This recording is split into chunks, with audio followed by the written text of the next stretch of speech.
Kilala ang Baguio City bilang isa sa mga lugar sa buong mundo na tumutuligsa at nagkukondena sa tobacco products, sigarilyo at vape products dahil sa negatibong epektong dala ng mga ito sa kalusugan, di lamang ng gumagamit kundi pati na rin ng mga nasa paligid nila. Patunay na rito ang pagpapatupad ng Smoke-Free Ordinance o ang mahigpit na pagreregula sa paggamit at pagbebenta ng sigarilyo, vape at tobacco products.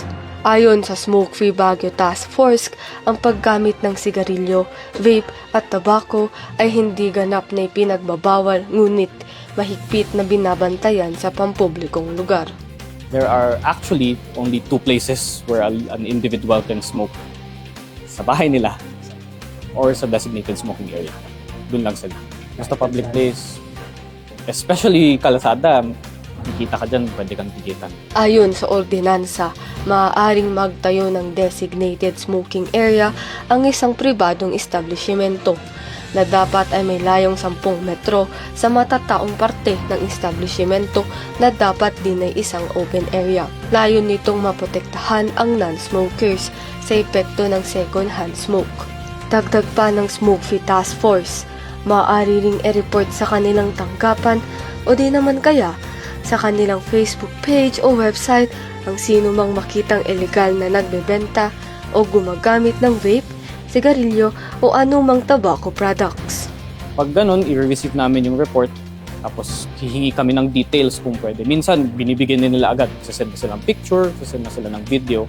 Yung iba, address lang, kung anong ginagawa, anong nangyari dun sa area na yun.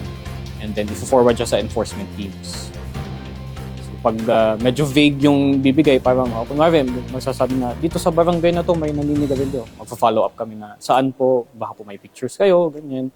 Tapos kung meron, send. And then, once we have enough information na pwede kami mag-forward sa enforcement teams, Paalala rin ng otoridad sa mga residente at bisita na dito sa Baguio City, mahigpit na ipinagbabawal ang paninigarilyo o paggamit ng vape sa pampublikong lugar.